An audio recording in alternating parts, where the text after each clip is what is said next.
On December 3rd, 2010, an unusual anomaly appeared on the military satellite monitoring system, deep in the Arctic Circle. Lieutenant Commander Samuel Hayes was the first to notice the bizarre signals while tracking icebreaker routes in the region.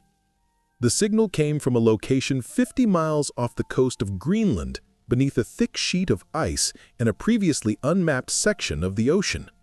It was a place untouched by human eyes, known for its strange magnetic field.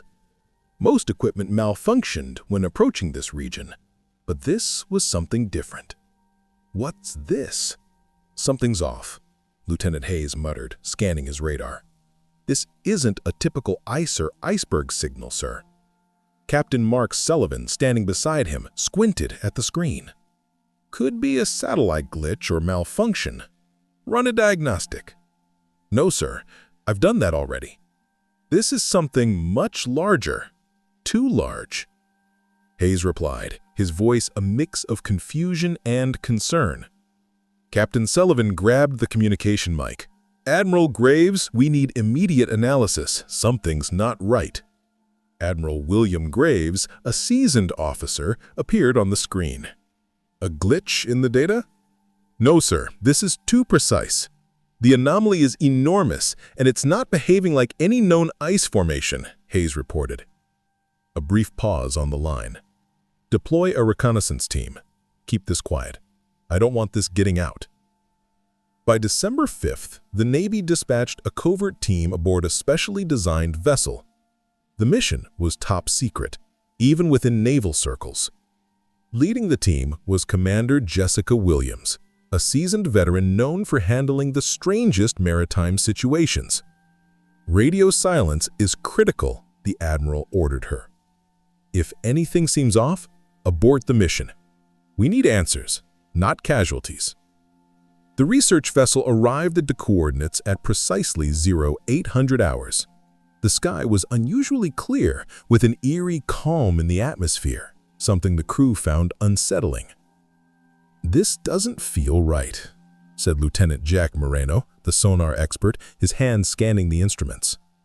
"It's like the whole atmosphere is dampening the usual interference." "What do you mean?" Commander Williams asked. "We should be picking up some magnetic interference.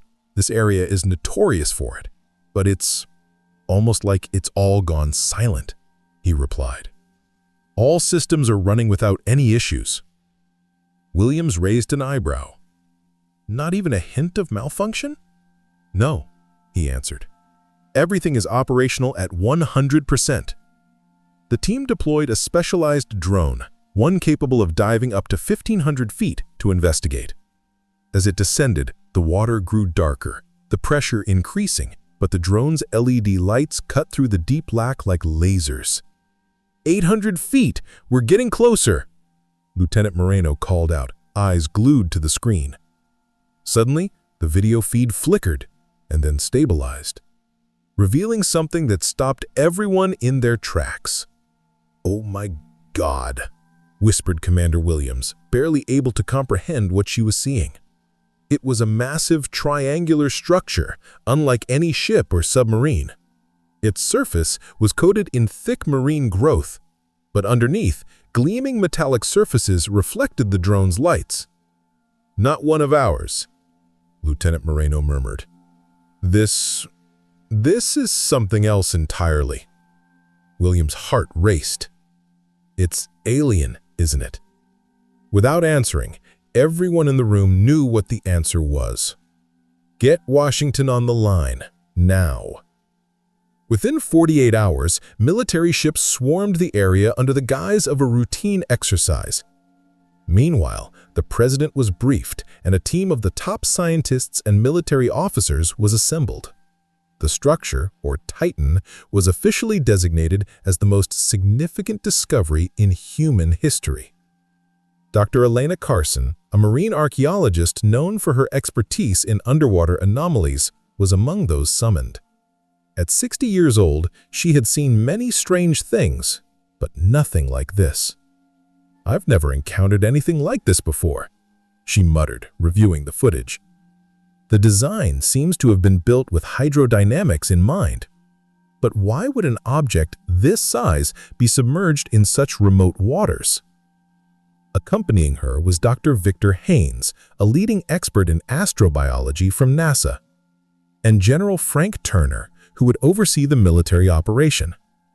"Our primary focus is to contain and study it," General Turner stated during the first meeting.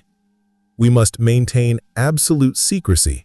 The world cannot know what we found until we understand it." "Second priority?" Dr. Haynes asked. "Assess any potential threats to national security," Turner replied coldly. "That thing's been down there for who knows how long. If it was dangerous, wouldn't we have seen something by now?" Dr. Carson interjected, her voice tinged with skepticism. General Turner met her gaze. "That's what we're here to find out." The operation, now dubbed Project Glacier, was shrouded in secrecy. The press was told it was a routine deep-sea mineral exploration, while the real work began. High-resolution scans revealed the triangular object to be at least 350 feet across. Further analysis suggested it wasn't a ship, but a structure designed for unknown purposes. Circular openings in geometric patterns dotted its surface. They seemed to lead to some kind of entryway, but they were unlike any known door or hatch. Could it be an alien artifact? The team debated for days, trying to determine what they were looking at. Remote scans could only penetrate a few feet into the structure, and the material was resistant to all known tools. The tension was palpable, as was the growing curiosity. Then came the strange discovery. Inside the structure, they found not just alien materials, but records of human ships and aircraft that had gone missing in the Arctic and other regions over the years.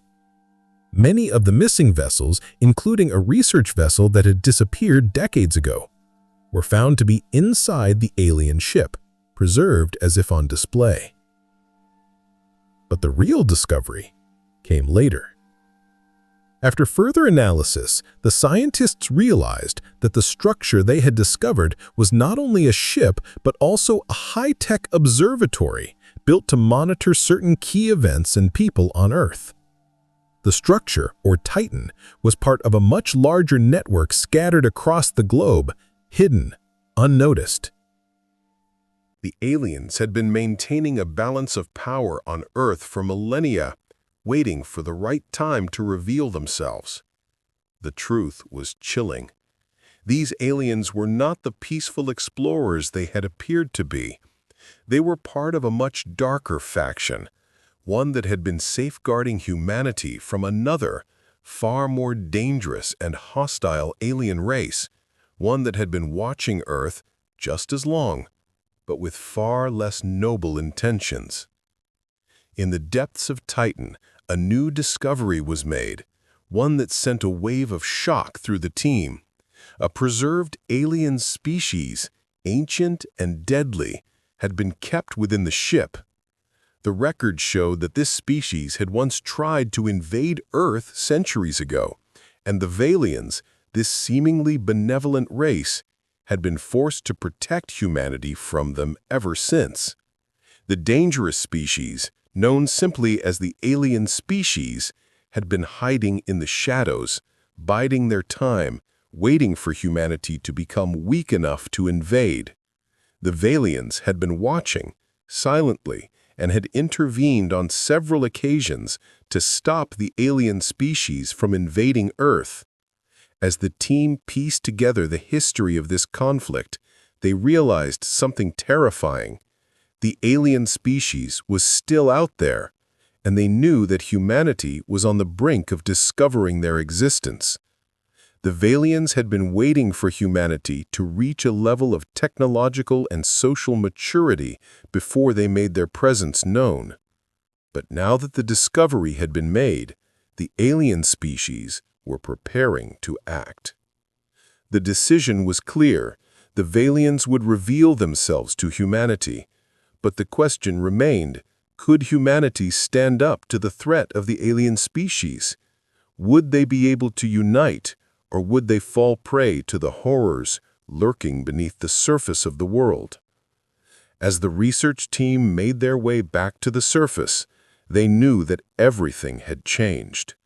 The discovery of the alien structure had opened a door to an entirely new reality, a reality where humanity was no longer alone in the universe, but where dangerous forces also lurked, waiting for the right moment to strike. The world would never be the same.